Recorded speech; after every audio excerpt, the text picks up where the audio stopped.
변압기가 전자기 유도를 이용한다라는 건 방금 전 영상에서 확인을 했어요. 전자기 유도에 대한 내용을 잠깐 복습하면 전자기 유도에 의해서 코일에 유도 기전력이 발생할 때 그 유도 기전력은 코일의 감긴수에 비례하고, 즉 코일이 많이 감겨 있으면 유도 기전력이 크게 발생하고, 또한 그 유도 기전력은 시간당 자기장의 변화에 비례한다라고 했습니다. 시간당 자기장의 변화란 자석의 세기를 변화시킨다든지 자석의 세기를 세게 한다든지 아니면 자석을 빠르게 움직였을 때 유도 기전력이 크게 발생한다라는 의미죠. 이 중에서 유도 기전력이 코일의 감긴수에 비례한다라는 내용을 보도록 하겠습니다. 코일의 감긴수가 많아지게 되면 유도 기전력이 크게 발생하게 된대요. 이걸 그대로 변압기에다가 적용을 해보도록 하겠습니다. 1차 코일의 코일 감긴수를 N1이라고 하고 2차 코일의 감긴수를 N2라고 할게요. 그리고 1차 코일에 걸려있는 전압을 V1이라고 하고요. 전자기 유도에 의해서 2차 코일에 발생하게 되는 유도 기전력을 V2라고 하겠습니다. 유도 기전력은 코일의 감긴수에 비례한다라고 했죠. 전압은 코일의 감긴수에 비례하게 됩니다. 만약에 1차 코일에 코일이 100번 감겼고 2차 코일에 200번 감겼을 때 1차 코일에 걸린 전압이 100V였다면 2차 코일 쪽에 발생하는 유도 기전력은 얼마가 될까요? 200V가 걸리게 되겠죠. 이유는 코일의 감긴수에 전압이 비례하기 때문에 코일의 감긴수의 비가 1대2이죠. 따라서 전압의 비도 1대2를 따르게 되겠죠. 즉, 변압기에서 전압을 높이려면 2차 코일을 1차 코일보다 많이 감으면 되는 거고요. 전압을 낮추려면 2차 코일을 1차 코일보다 적게 감으면 되겠죠. 코일의 감긴수가 전압에 비례할 테니까. 문자로 표현을 해볼게요. 코일의 감긴수는 전압에 비례한다. 이 내용을 문자로 표현을 해보도록 하겠습니다. 코일의 감긴수의 비는 N1 대 N2이죠. 그런데 발생하는 전압에 비례한다라고 합니다. 그럼 그 비가 V1 대 V2의 비와 같다라는 거죠. 비례식에서 외항과 내항의 곱은 같기 때문에 정리해보면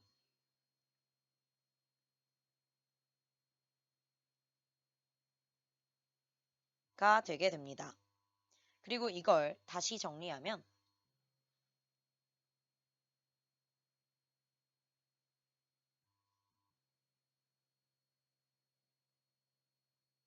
라고 정리할 수 있죠. 또 변압기에서 알아야 할 내용은요. 우리가 공부하는 변압기는 에너지 손실이 없는 변압기입니다. 에너지 손실이 없다라는 건 전기 에너지 손실이 없다라는 뜻이고 전력 손실이 없다라는 뜻이죠. 그 뜻은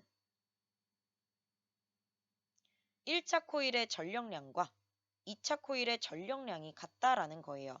에너지 손실이 없으니까 1차에서 2차 코일 쪽으로 넘어오는 사이에 손실되는 에너지가 없다란 뜻이죠. 그래서 전력량이 일정하게 유지되게 되는데 전력은 P라고 주로 쓰죠. 1차 코일의 전력을 P1이라고 하고요. 2차 코일의 전력을 P2라고 표현할 수 있습니다. 그런데 P1과 P2의 값이 같죠. 전력 손실이 없기 때문에. 전력은 전압 곱하기 전류이기 때문에 이 P1은 P2와 같다를 좀 더 풀어서 정리해 보도록 하겠습니다.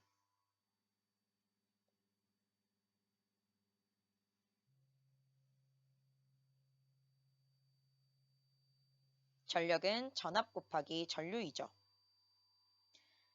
P1은 1차 코일에 걸리는 전압 V1, 그리고 그때 흐르는 전류 I1의 곱으로 나타낼 수 있고요. P2는 V2 곱하기 I2로 나타낼 수 있습니다. 정리하면, 이 식을 정리하면 V1분의 V2는 I2분의 I1으로 정리할 수 있죠. 발생하는 전압은 전류에는 반비례함을 알 수 있습니다. 앞에 코일에 감긴 수는 전압에 비례한다 라는 내용과 같이 식을 써보면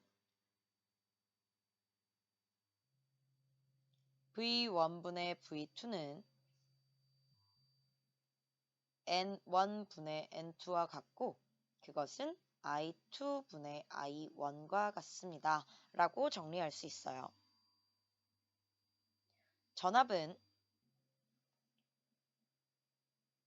코일에 감긴 수에는 비례하고요. 1, 1, 2, 2로 같은 라인에 있기 때문에 비례함을 알 수 있고요. 전압은 전류에는 반비례함을 알 수 있어요. 밑에 1, 위에 2, 밑에 2, 위에 1이라고 써있기 때문이죠. 아까 예시대로 한번 볼게요. 코일이 100번 감겼고 2차 코일에는 200번 감겼을 때 1차 코일에 100V의 전압이 걸리면 2차 코일에 유도되는 전압은 200V라고 했어요. 이때 1차 코일에 흐르는 전류가 4A라면 2차 코일에 흐르는 전류는 얼마가 될까요? 에너지 손실이 없으므로 전력이 같게 유지되어야 하니까 V 곱하기 I의 값이 같아야겠죠. 따라서 2A가 흐르게 됩니다. 4A 곱하기 100V, 400의 값을 일정하게 유지해야 하기 때문이죠.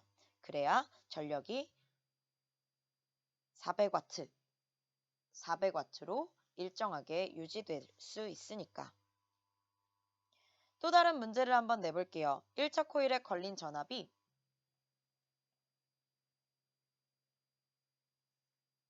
300V입니다.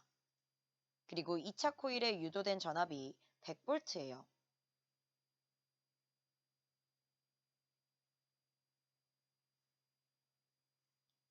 코일에 감긴 수의 비는 몇 대 몇일까요? 코일에 감긴 수는 전압에 비례하기 때문에 전압의 비가 3대 1이면 코일에 감긴 수의 비도 3대 1이 되겠죠. 전류의 비는 어떨까요? 전압과 전류는 반비례하기 때문에 전류의 비는 1대 3이 된다라는 걸 확인할 수 있습니다.